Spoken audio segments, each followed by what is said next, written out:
In the early 1970s, the big three American automakers were deep into the personal luxury car segment. Ford had their Thunderbird, Chrysler was pushing the Imperial, and General Motors had multiple offerings across their divisions. But it was Buick who would make one of the boldest moves in automotive design history with their 1971 Riviera, a car that would either be their greatest triumph or their biggest mistake.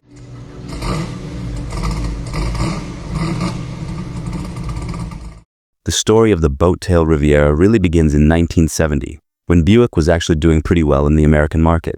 They had a solid reputation for building some of the best family cars in the country, and the Riviera itself was already an established player in the personal luxury segment. But Bill Mitchell, who was the vice president of GM Styling at the time, wanted something different, something that would push the boundaries of what American car design could be.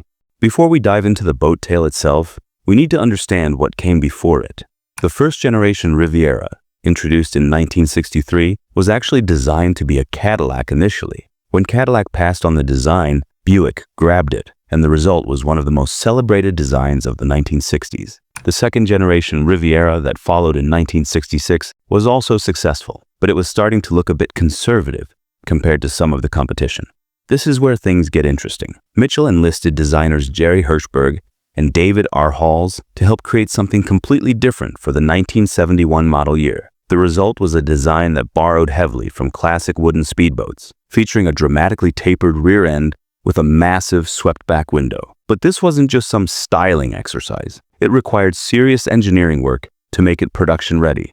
The boat-tail Riviera was built on a 122-inch wheelbase, and it was a big car, 223 inches long and 79.9 inches wide. Despite its size, the designers managed to give it a remarkably distinctive profile. The car featured a sharp character line that started at the front fenders, dipped below the belt line just ahead of the rear wheels, then swept up dramatically to form those distinctive haunches at the rear. Under the hood, Buick wasn't messing around either. The standard engine was their 455 cubic inch V8, which in base form made 315 horsepower and 450 pound-feet of torque. Transmission options were limited to a THM 400 3-speed automatic, which was actually a good thing because it was one of the most reliable transmissions GM ever built. For those who wanted more performance, Buick offered the Grand Sport package. This included the Stage 1 performance upgrade for the 455, which bumped output to 330 horsepower. The Stage 1 cars also got a heavy-duty suspension, better brakes, and a limited slip differential. The interior of the boat-tail Riviera was just as interesting as the exterior. It featured a wraparound cockpit-style dashboard that was years ahead of its time. The seats were available in either vinyl or leather, and you could option the car with features like power windows, power seats, and air conditioning. One particularly interesting feature was the Max Track system, an early form of traction control that was available as an option. Production numbers tell us something interesting about how the public received this bold design. In 1971, Buick sold 33,810 Rivieras. This dropped to 33,728 in 1972, and by 1973, the final year of the boat-tail, sales were down to 34,080 units. These weren't terrible numbers, but they weren't great either, especially compared to the Ford Thunderbird, which was regularly selling more than twice as many units. The decline in sales wasn't entirely the design's fault, though. The early 1970s brought some significant challenges to the American auto industry. The 1973 oil crisis hit just as the boat-tail was ending its run, and new federal safety and emissions regulations were starting to impact all automakers. These factors, combined with changing consumer tastes, meant that the era of the big, bold personal luxury car was coming to an end. Today, these boat-tail Rivieras are finally getting the recognition they deserve. Collectors are starting to appreciate just how unique these cars really were.